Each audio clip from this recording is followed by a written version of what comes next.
Hello, welcome back to our channel. So today I'm going to cover May-June 2018 paper 2.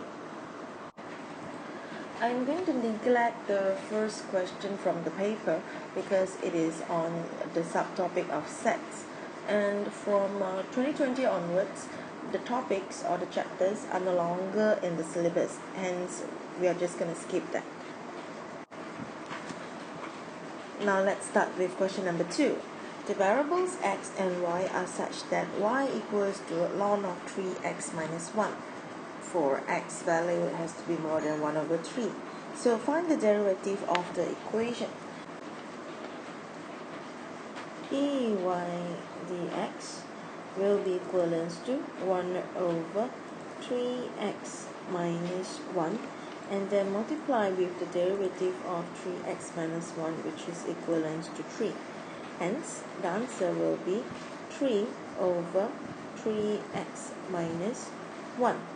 You will get 1 mark for getting this, and then another 1 mark for getting the answer. Alright, proceed to the next part. You have to find the approximate change in x when y increases from ln of 1.2 to ln of 1.2 plus 0.125. Hence, from this information given, we know that the change of y is equivalent to 0.125, whereby you take this value minus the initial value of y. So hence, since we are looking for the approximate change in x, we know that change in y over change in x is equals to dy dx. Okay?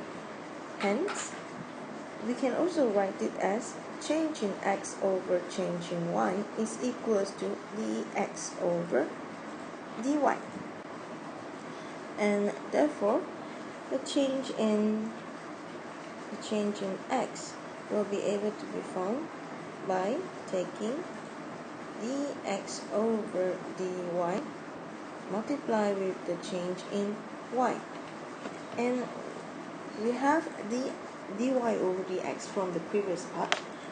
Hence, this is exactly as 1 over dy over dx, and it can be written as 3x minus 1 over 3 multiply with the change in y, which is 0.125.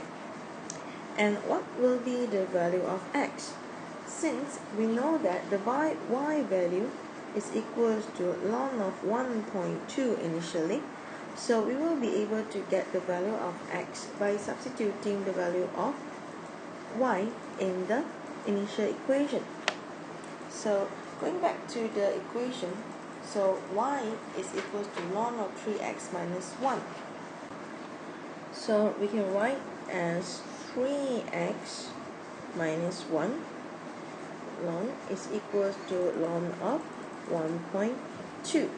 So since both sides are having the same logarithm, so we can cancel off the both sides, and hence you will be able to get x value, which will be equals to 1.2 plus 1 divided by 3, and in this case you will be getting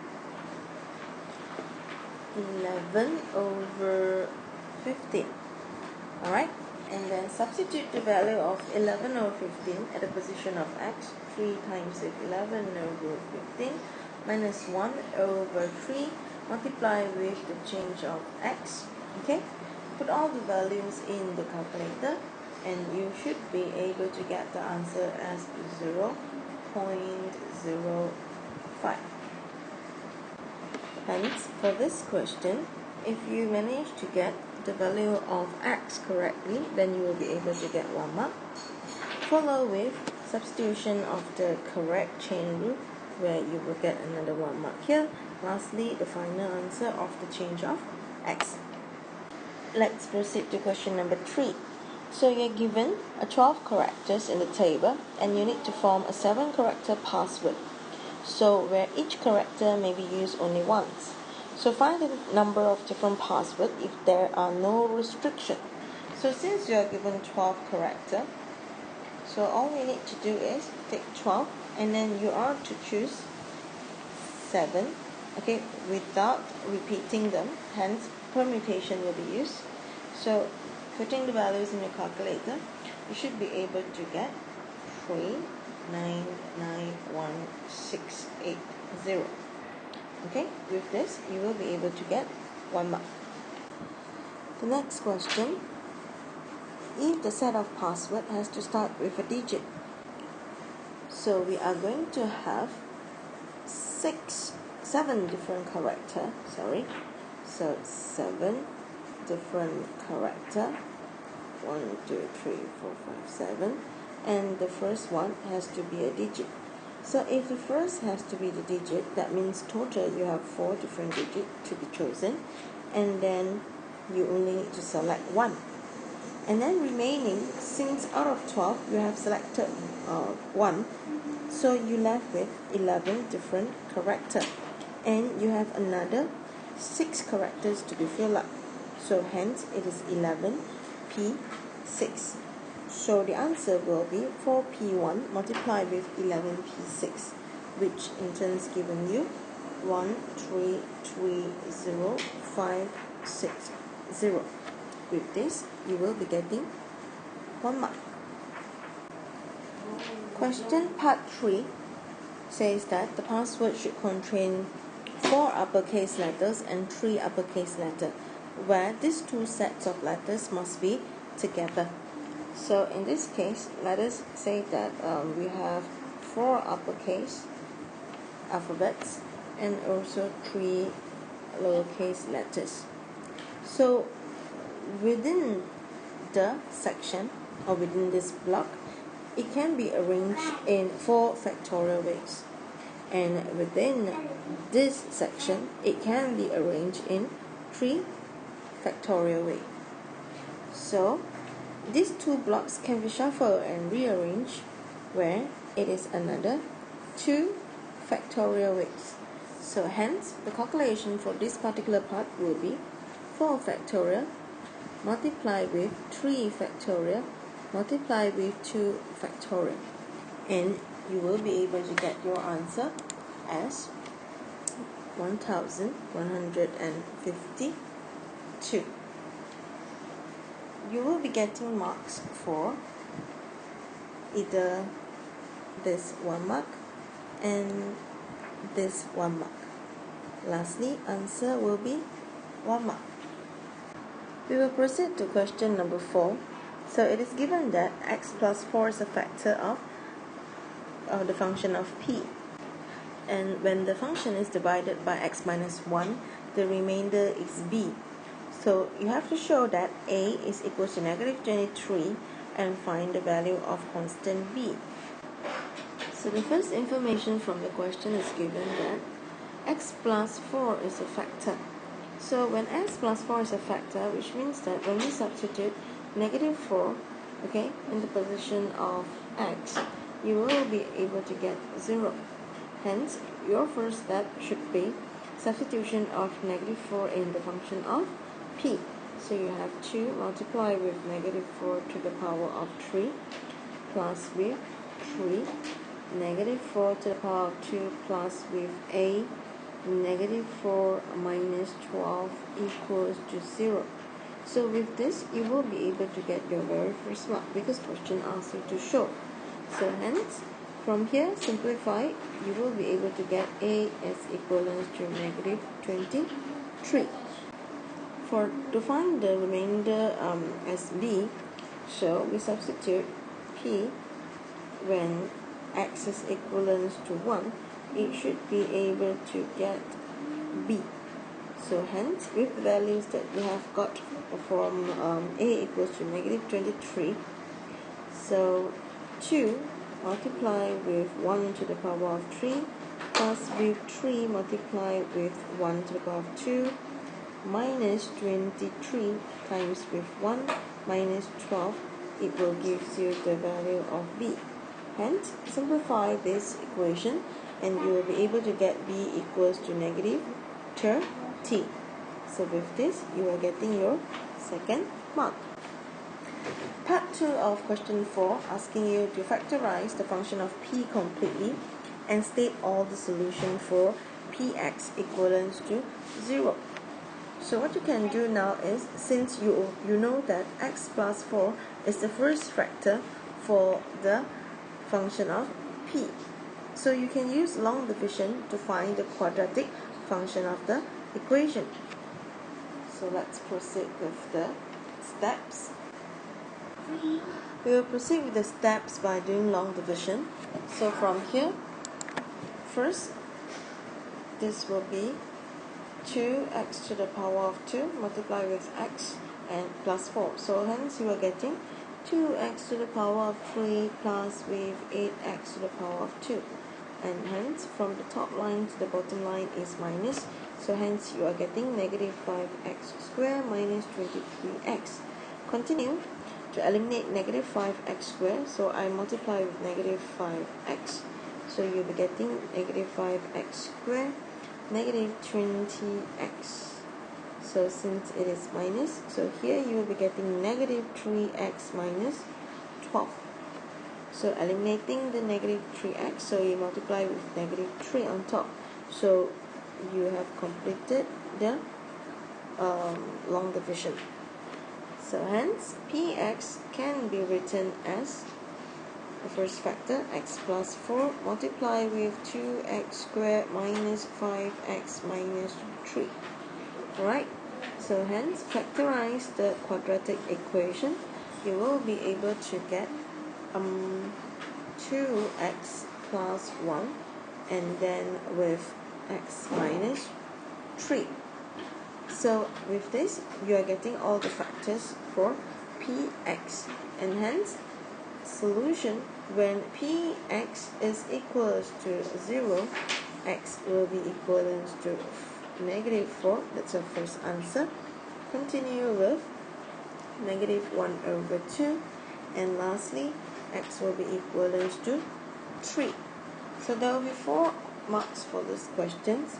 So the first mark will go to when you are getting the quadratic equation, quadratic factor for the polynomial, and also your step of getting the quadratic equations, getting the other two factors by factorization, and then lastly listing the solutions of px when it is equivalent to 0.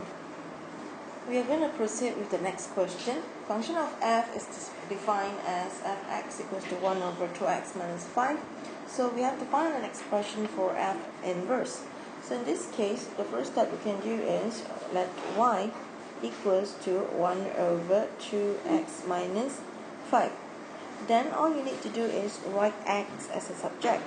So bringing the denominator up by switching the position with y, and then 2x will be equivalent to 1 over y plus with 5.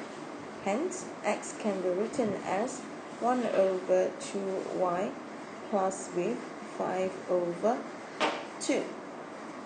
Or it can also be written as 1 plus with 5y over 2y.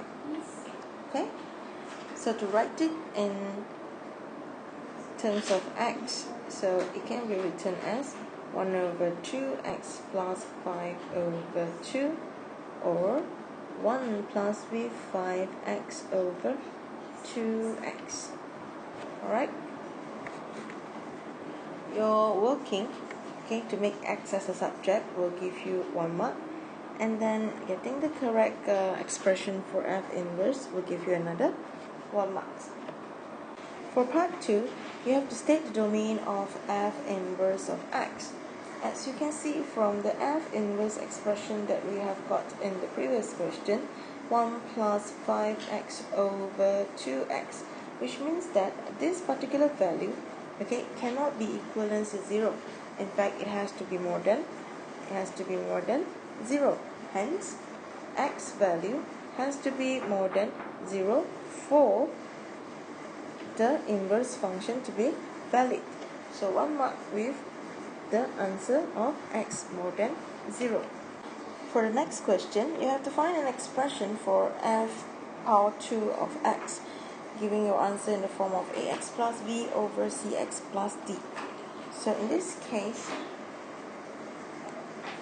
f power 2 like this refers to f composite function. So we are substituting, okay, f function in the function of f. So 1 over 2 times with, at the position of x, multiply with 1 over 2x minus 5 minus 5.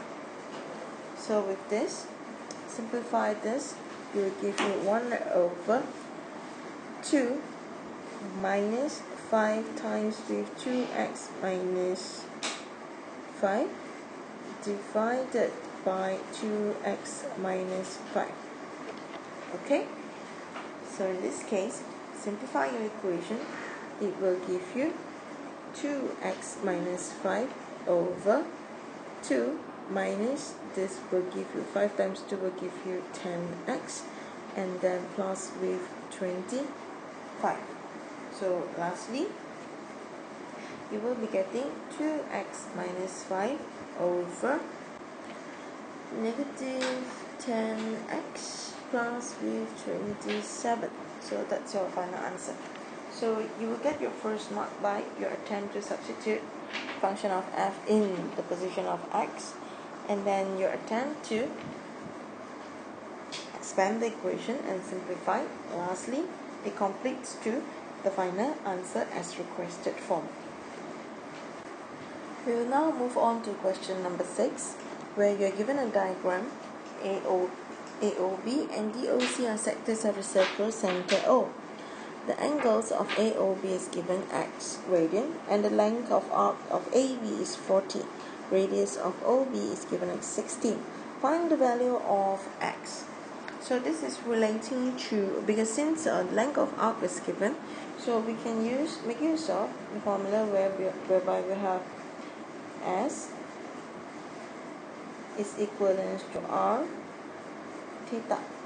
So S here refers to the length of arc, radius is given as 16, and the angle theta is equivalent to x.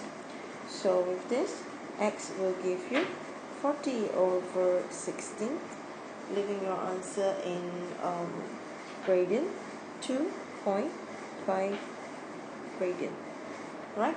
You will get 1 mark for getting this relation, and then 1 mark for the final answer. To find the area of the sector AOB in the second part, okay, you need to make use of the formula where area is equals to half r square theta. Alright, so half, the radius is given, which is 16 square. So angle is 2.5. With this, key every information in the calculator and you should be able to get 320. So 1 mark for your method, and then another 1 mark for your answer.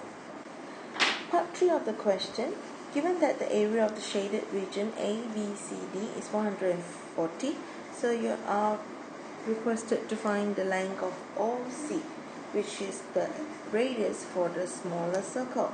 So as we know, to get the area of the shaded region, we need to take the area of the bigger region, okay, area of the bigger sector minus the area of the second sector to get 140. So we already obtained the area of the bigger sector, which is 320 from the previous part questions. So for the smaller area, it will be half, since we do not know what is the radius, so putting it as r square. Angle will be the same, which is 2.5, that is equals to 140. With this, we proceed with our calculation, where we are going to get negative 1 over 2r square times with 2.5 equals to 140 minus 320. Alright, then after that r squared will be equals to 180, okay, times with 2 divided by 2.5, and lastly we will be getting r as equivalent to 12. Alright, so from here, when you are writing this relation, you will get 1 mark, and then any calculation to simplify will get 1 mark, and then lastly the radius answer 1 mark. Let's proceed to question number 7. Differentiate with respect to x. So in this case, to differentiate with respect to x, so we have to divide this into two parts, where 4x will be equals to u, and then tangent of x will be equals to v. We will use product rule to solve this. So hence, differentiation of 4x tangent x will give you u, which is 4x. The derivative of tangent x will be secant square root of x plus with tangent x multiplied with the derivative of 4x, which is equals to 4. Hence, answer will be 4x secant square of x plus with 4 tangent of x. With this, you will be getting 1 mark for this and 1 mark for this. Fully correct, you will get 2 marks. For question number 7 part 2, to solve this question, you have to use quotient rule. So the numerator will be u, and then the denominator will be v.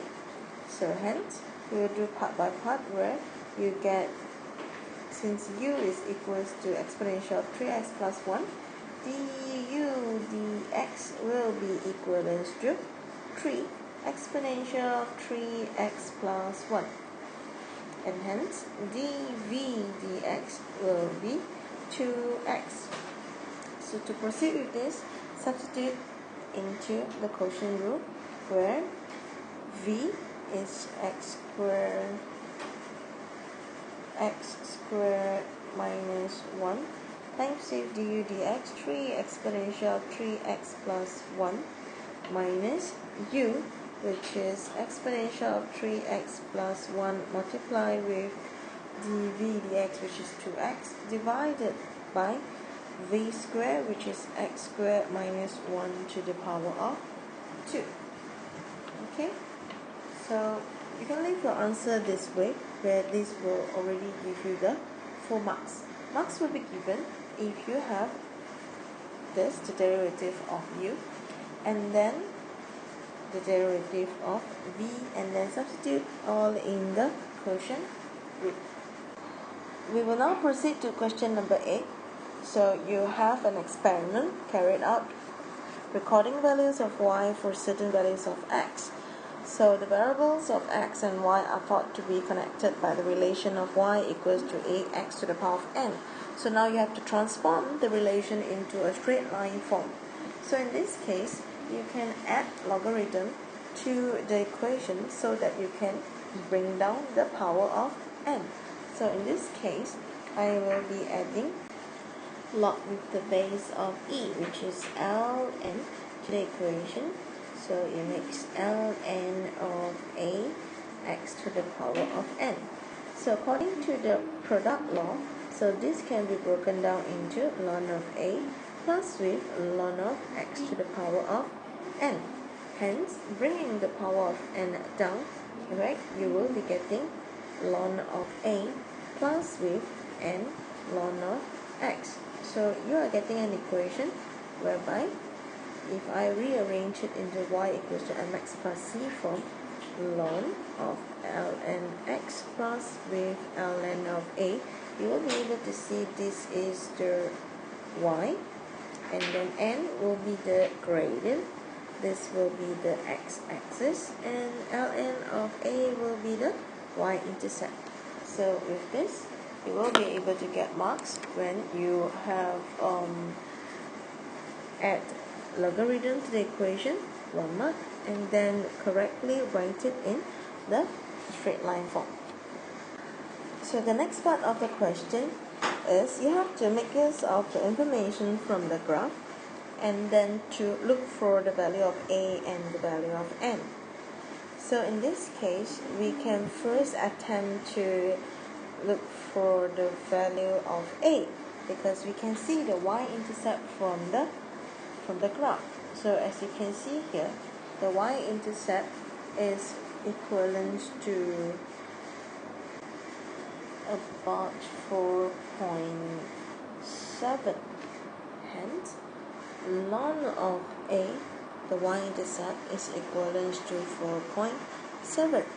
So to get a, it will be as simple as exponential of 4.7. Or you can write your answer in 3 significant figures where you are getting 1, 1, 0. So we have solved for the value of a. So now let's look at the value of n. As we have mentioned just now, n is actually the gradient of the graph. So all you need to do is look for the gradient of the straight line. Let's say I am selecting this particular point, which is 8 and 2.7, and then I'm using the y-intercept, which is 0 and 4.7. Alright, so to find the gradient of the equation, so we are putting these two values in the equation where n, which is equivalent to gradient, is 4.7 minus 2.7 divided by 0 minus 8, and put all the values in your calculator, and you should be able to get your answer as negative 0.25. Okay, so for the marks, you will be able to get 1 mark for getting the a value correctly by taking the y-intercept from the graph, and then second mark will go to selection of 2 points, okay, selection of 2 coordinates to get the gradient. Lastly, the gradient, which is in the range of negative 0.2 to negative 0.3, are acceptable. Okay, so for part 3, you have to find the value of x when y is 50. So these are the equations that we have obtained just now with the values of a and n. So in this case, you just need to substitute ln of 50 equals to negative 0.25 ln of x plus with 4.7. Simplify the equation. So negative 0.25 ln of x will be equals to ln of 50 minus 4.7. And ln of x will be equals to ln of 50 minus 4.7 divided by negative 0.25.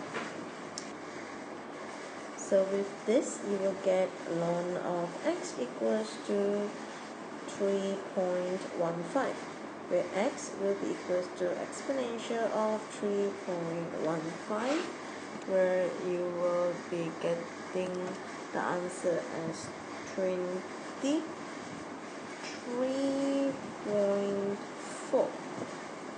Alright, so marks will be given for any method of solving and simplifying the equation, and then lastly 1 mark for this. Thank you for watching the video. Hope this is useful for your revision. Stay tuned for part 2 of this past year paper. So bye bye.